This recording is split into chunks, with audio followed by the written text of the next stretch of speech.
China zählt zu den einflussreichsten Staaten der Welt und spielt eine immer größere Rolle in der internationalen Politik. Ob Handelskonflikte mit den USA, Technologie und künstliche Intelligenz, Spannungen um Taiwan oder Machtkämpfe im südchinesischen Meer. China steht im Mittelpunkt vieler geopolitischer Entwicklungen. Doch um diese Konflikte wirklich zu verstehen, reicht ein Blick auf Politik und Wirtschaft allein nicht aus, denn viele Entscheidungen Chinas haben auch ihren Ursprung in der Geografie. Wir wollen uns in der heutigen Folge, Teil 1 unserer Doppelfolge zu China, die Frage stellen, ob Chinas enorme Größe letztlich auch ein strategischer Vorteil ist oder eher eine Herausforderung. Wir wollen zeigen, wie Geografie, Geopolitik und wirtschaftliche Interessen zusammenhängen. Und damit begrüße ich euch zu unserer neuen Folge Geopolitik und Märkte. Mein Name ist Amadeus Quist. Ich moderiere wie gehabt die Diskussion unserer beiden Experten. Hallo an Werner und Sebastian. Hallo, Werner Halfer, Professor für internationale Wirtschaft, Weltwirtschaftsgeografie und Wirtschaftspolitik. Und auch ein herzliches Willkommen von mir, Sebastian von Brefort vom Zentrum für Geoinformationswesen der Bundeswehr. Ja, hallo zusammen. Wir wollen natürlich wie gehabt für unseren Podcast zunächst einmal eine geografische Perspektive auf das Land einnehmen. China ist ein Land, was 14 Nachbarstaaten hat und alleine das macht beispielsweise das Land schon besonders, weil kaum ein anderes Land auf der Erde so viele Nachbarstaaten hat. Und das wird auch noch eine gewisse Rolle spielen in unserem Podcast. Aber zunächst einmal schauen wir mal auf dieses sehr, sehr große Land. Sebastian, wie blickst du als Geograf auf China? Ja, dann versuchen wir das mal in der gebotenen Kürze dann doch irgendwo zusammenzufassen, wenngleich das nicht ganz einfach ist. No. Also China ist aus geografischer Sicht ein Land der Gegensätze. Schon auf der Karte sieht man, das Land ist riesig, liegt in Ostasien und grenzt an vielen Staaten mit sehr unterschiedlichen Räumen. Im Osten öffnet sich China zum Pazifik hin, im Westen reicht es in Hochgebirge, Wüsten und abgelegenen Randräumen. Diese Lage ist wichtig, weil sie viel über China erklärt. An der Küste liegen Metropolen, die Industriezentren und die wichtigsten Handelsräume. Dort ist das Land eng mit der Wirtschaft verbunden. Der Westen dagegen ist viel dünner besiedelt, schwerer zugänglich und geografisch deutlich rauer. Auch die Größe spielt eine enorme Rolle.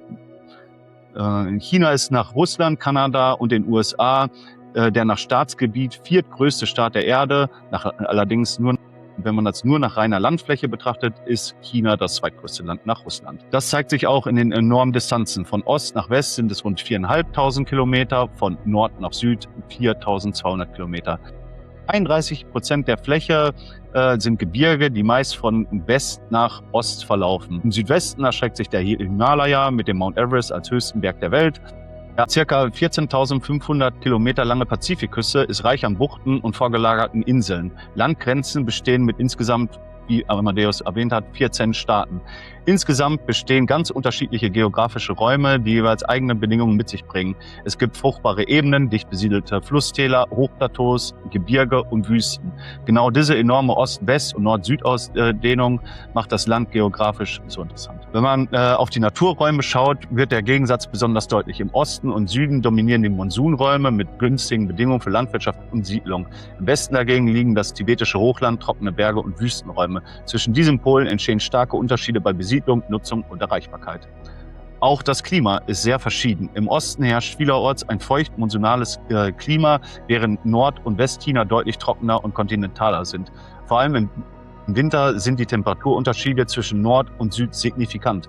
So sinken in der wintertrockenen Hauptstadt Beijing die Temperaturen auf bis zu minus 17 Grad, während es im feuchten Guangzhou im Jahresdurchschnitt 22 Grad Celsius warm ist. In manchen Teilen fällt viel Regen, in anderen ist Wasser knapp und Temperaturen schwanken stark. Für so ein großes Land ist es eine enorme Herausforderung. Eng damit verbunden sind die Gewässer, besonders wichtig ist der Yangtze und der Huanghe. Beide Flüsse prägen China seit vielen Jahrhunderten als Siedlungsachse, Verkehrswege und wirtschaftliche Zentren. Viele große Städte und Industriegebiete liegen direkt an diesem Flusssystem oder im Einzugsgebiet. Gleichzeitig ist Wasser nicht überall gleich verfügbar. Manche Regionen von Flüssen und Niederschlägen profitieren mehr, andere weniger. Müssen andere mit Trockenheit ungleich verteilter Wasserversorgung umgehen. Das macht Wasserfragen in China nicht nur zu einem Naturthema, sondern auch zu einer politischen und wirtschaftlichen Frage. Hinzu kommen die Naturgefahren. China ist unter anderem von Überschwemmungen, Dürren, Erdrutschen, Taifunen und Erdbeben betroffen. Besonders kritisch ist, dass einige der wirtschaftlich wichtigsten Räume und besonders verwundbar sind. Urgefahren treffen also nicht nur abgelegene Gebiete, sondern oft auch die Regionen, in denen viele Menschen leben und wirtschaftliche Zentren liegen. 2020 traten über 400 Flüsse über die Ufer. 33 davon verzeichneten den jeweils höchsten Pegelstand aller Zeiten. Mitte Juni bis August 2022 kam es in China zur größten und längsten Hitzewelle seit Beginn der Aufzeichnungen. Bei der Bevölkerung zeigt sich das gleiche Muster der Ungleichheit. China hat zwar eine sehr große Bevölkerung, aber ist ungleich verteilt. Die Küstenräume und die großen Ebenen sind dicht besiedelt, während der Westen viel dünner bevölkert ist. Das Land ist also nicht einfach überall dicht besiedelt, sondern räumlich sehr ungleich organisiert. Auch demografisch steht China vor einem Wandel. Die Bevölkerung altert, die Geburtenzahlen sind niedrig und die Altersstruktur wird kompliziert. Gleichzeitig lebt ein großer Teil der Menschen heute in Städten. Das verändert nicht nur die Gesellschaft, sondern auch die räumlichen Anforderungen an Infrastruktur, Versorgung und Wirtschaft. Also unterm Strich ist China geografisch vor allem ein riesiger, sehr unterschiedlicher und stark gegliederter Raum. Die eigentliche Spannung liegt im Verhältnis zwischen den dichten, wirtschaftlichen, starken Küstenräumen und den weitläufig dünner besiedelten Binnen- und Randräumen. Genau daraus ergeben sich viele Fragen, die wir versuchen jetzt in den folgenden Minuten und in der kommenden Folge zu beantworten. Ja, vielen Dank für diese sehr übersichtliche und detaillierte Betrachtung und Analyse Chinas aus der geografischen Perspektive heraus. Wir halten also fest, dass China so ein bisschen ähnlich wie Russland eben auch ein großes Land ist, aus dem aus dieser Größe auch große regionale Disparitäten entstehen, gerade zwischen West und Ost. Ich würde gerne bei der Thematik mit den Nachbarstaaten bleiben. Werner hat gerade erwähnt, dass historisch beispielsweise das Verhältnis auch zu Japan recht belastet ist, und geopolitisch sprechen wir bei China von einem Land, was durchaus recht sensible Grenzlagen gerade hat. Sebastian, möchtest du das vielleicht etwas näher vorstellen? Was sind das für sensible Grenzlagen? Ja, wir haben ja in den Folgen über den Indopazifik auch über das südchinesische Meer geredet, und da habe ich ja versucht darzustellen, dass China gerade in dieser Region kein immer einfacher Partner ist oder kein einfacher Nachbar. Oder dass wir am besten merken, können uns das manchmal gar nicht so vorstellen, weil China in der Diplomatie halt sehr höflich auftritt und jetzt nicht irgendwie mit der Faust auf den Tisch haut, ne? Allerdings dann trotzdem natürlich die eigenen Interessen vehement verfolgt. Unmittelbaren Umfeld kann das Auftreten Chinas dann deutlich robuster sein. Das nur einmal vorweggeschoben. Und China, du hast es auch eingangs schon angesprochen, hat halt sehr, sehr viele Nachbarstaaten. Ja, die Grenzen, die da halt besonders sensibel sind, da kann man eigentlich, da gibt es eine Vielzahl, und da könnte man fast eine eigene Folge über jede einzelne machen, weil das mitunter halt so prekär ist. So zum Beispiel die Grenze, es besteht eine Grenze zu Indien, wo es dann ja auch tatsächlich, ich glaube, letztes Jahr gab es da ja auch so Scharmützel, so, bei dem es zu einigen Toten gekommen ist mit indischen Kräften. Und dann natürlich auch nicht zu vergessen die Grenze zu Tibet oder der Raum in Xinjiang. So, und natürlich zu guter Letzt dann die angesprochen, die maritimen Fragen um Taiwan, südchinesisches Meer, und nicht zu vergessen natürlich auch Vietnam, Nordkorea oder Japan. Also das sind immer für sich betrachtet sehr unterschiedliche Problematiken, aber wie man hier schon an dieser kurzen Aufzählung sieht, sehr, sehr vielfältig. Wäre für uns ja auch interessant, einmal zu betrachten, woher denn überhaupt dieser geopolitische Gestaltungsanspruch kommt, und vor allem auch diese Konflikte mit den Nachbarländern. Werner, wie lässt sich das historisch einordnen? Wenn wir das jetzt mal erstmal nur beziehen, unmittelbar auf die Frage, die du gestellt hast, wie ist die Beziehung zu den Nachbarländern zu sehen, da kann man vielleicht einmal isoliert betrachten, dass im 18. Jahrhundert die größte Ausdehnung erreicht wurde des chinesischen Imperiums. Und das, heute bezeichnet man das gerne als Greater China. Und da sind doch eine Reihe von Nachbarländern mit einbezogen gewesen, die heute selbstständig sind, und andere, die nicht mehr selbstständig sind. Also Tibet ist gerade genannt worden, ursprünglich ja ein eigenständiger Staat, aber eben in dieser Zeit des 18. Jahrhunderts dann doch schon territorial integriert vom chinesischen Raumanspruch her. Wir sehen Taiwan in dieser Zeit, die Insel Formosa, die tatsächlich damals zu China gehört hat. Das ist nachher noch mal geopolitisch interessant. Sie ist nie zu Zeiten der Volksrepublik China zugehörig gewesen zu China, aber wohl im 18. Jahrhundert, auch wenn das damals halt relativ gering war von der Bedeutung. Wir sehen die Einflüsse in die innere und die äußere Mongolei heute eben selbstständig. Und wir sehen sogar territoriale Ansprüche in das heutige Russland hinein. Also Teile Sibiriens werden von China in diesem Konzept Greater China beansprucht.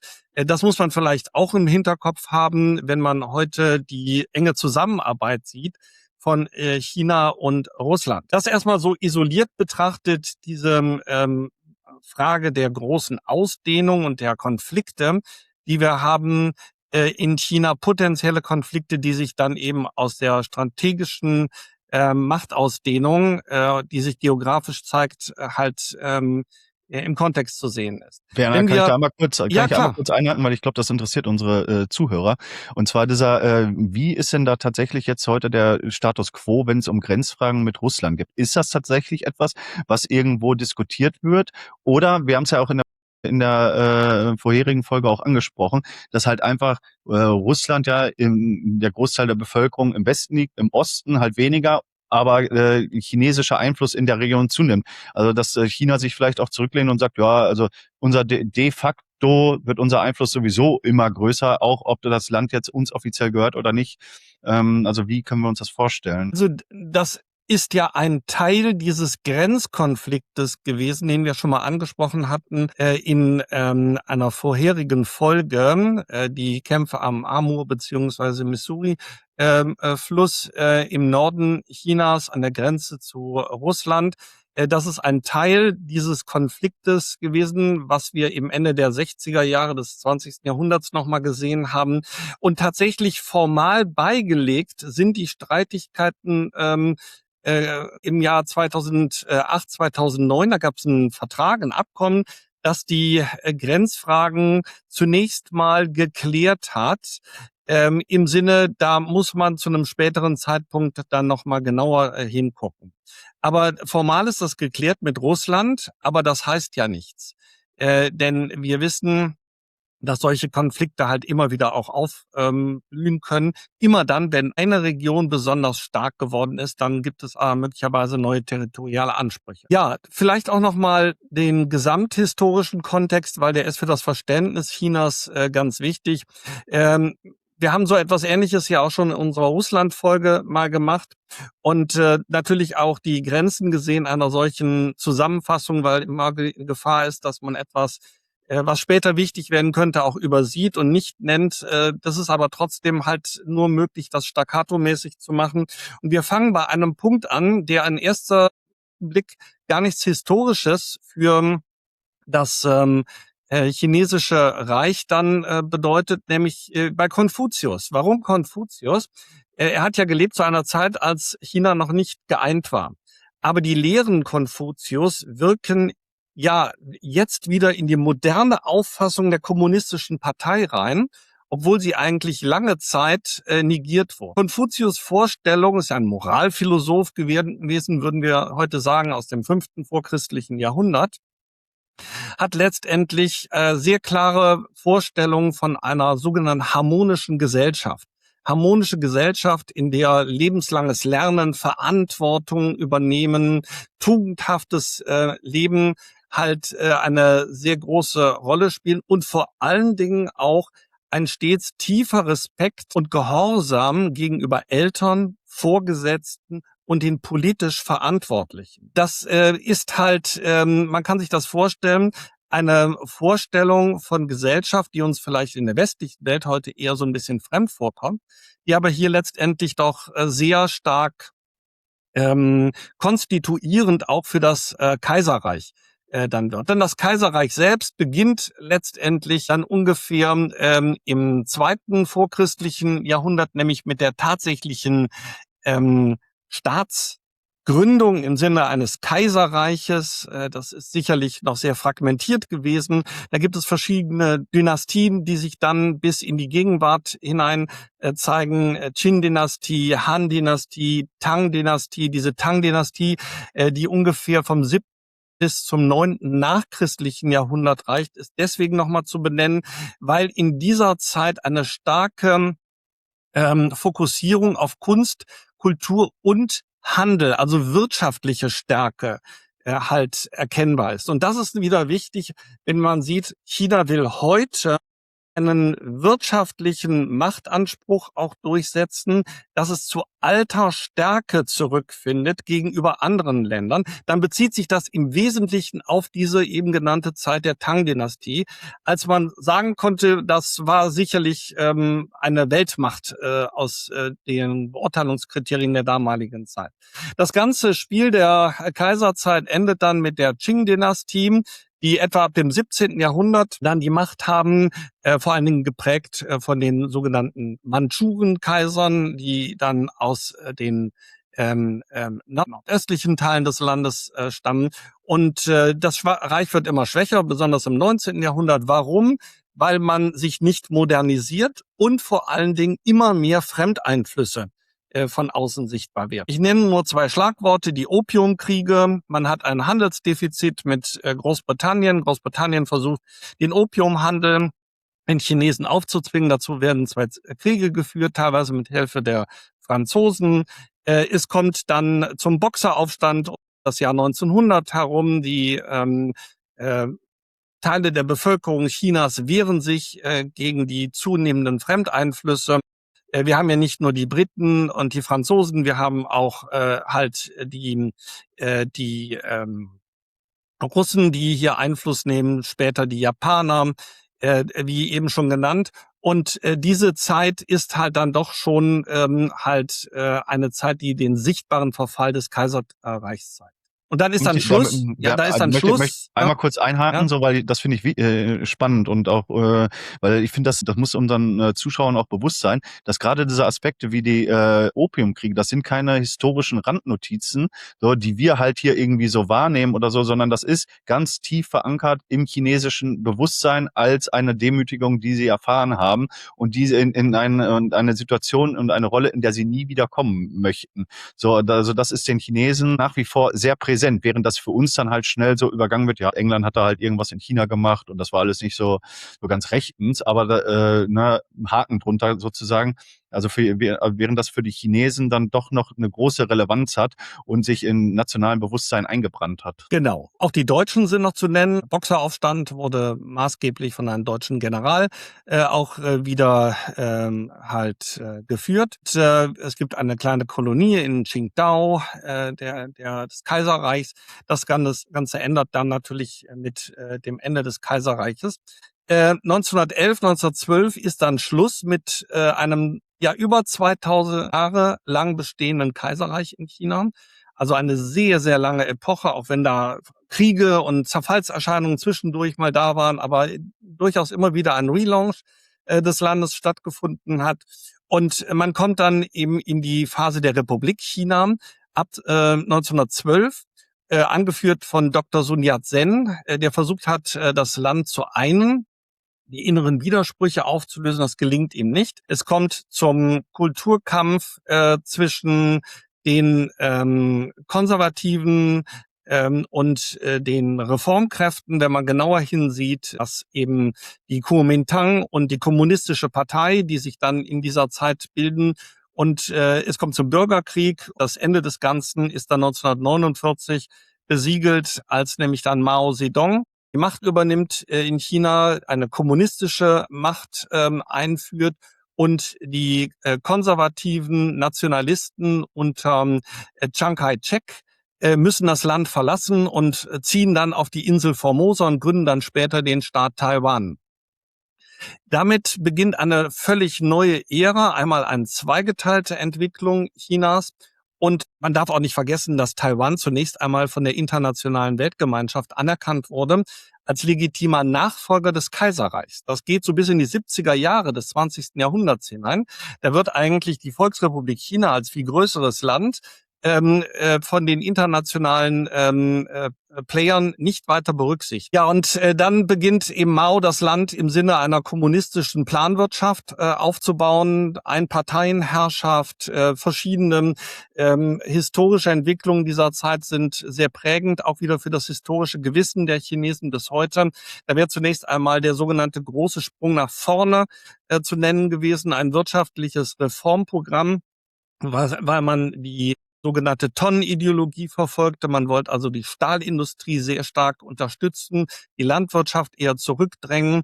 Das führte zu so skurrilen Dingen wie beispielsweise, dass man kleine Hochöfen auf den Feldern und in den Hinterhöfen aufbaute, um die Stahlproduktion anzukurbeln. Dafür wurde die Landwirtschaft halt beiseite gelegt. Es kam zum Abschuss von Millionen von Spatzen, weil man glaubte, die Spatzen würden die Ernte vernichten, also ökologische Probleme, die dann entstanden. Aber vor allen Dingen ist es eine Zeit großer Hungersnöte, weil man die Landwirtschaft halt vernachlässigt hat.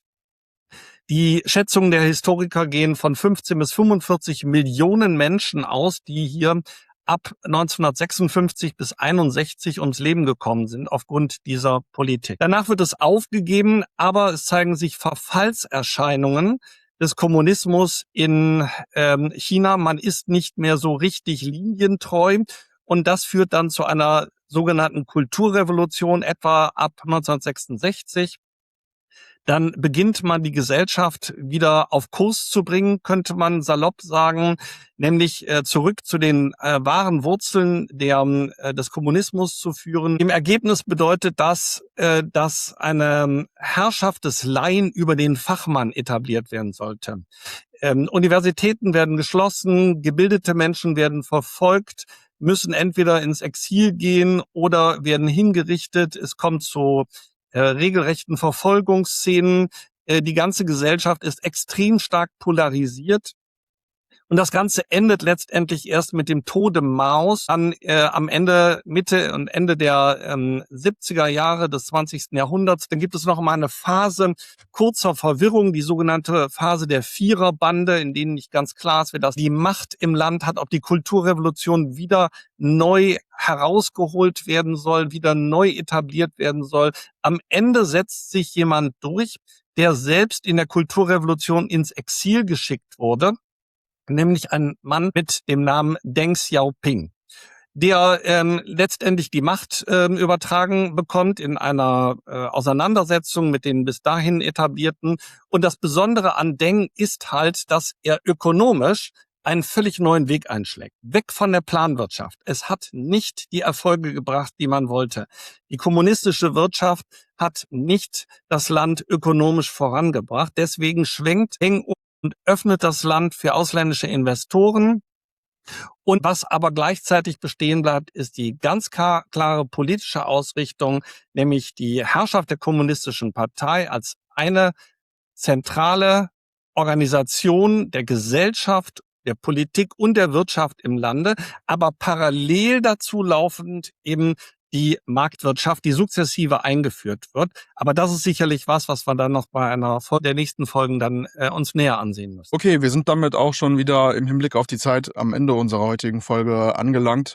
Der historische Zeitpunkt, an dem wir jetzt gerade auch angelangt sind, nämlich das Ende der 70er Jahre, markiert auch eigentlich den Grundstein für den sehr dynamischen und sehr, sehr schnellen wirtschaftlichen Aufstieg Chinas und gleichzeitig auch den Grundstein für diesen Gestaltungsanspruch, den wir heute sehr, sehr stark in der Welt wahrnehmen. Wir möchten uns für die Entwicklungen ab 1979 deswegen extra nochmal eine gesamte Folge Zeit nehmen und uns diesen Entwicklungen wirtschaftlich und geopolitisch noch einmal annähern. Und das ist, was uns dann in der nächsten Folge in unserem Podcast erwartet. Wenn euch die Folge gefallen hat, lasst wie immer gerne ein Like. Wenn ihr den Kanal noch nicht abonniert habt, lasst gerne ein Abo da. Wir hoffen, die Folge ist für euch interessant gewesen und wir sehen uns dann nächste Woche mit Teil 2 wieder. Es verabschieden sich wie immer Amadeus Quist, Sebastian von Brefort und Werner Halfer. Tschüss. Tschüss.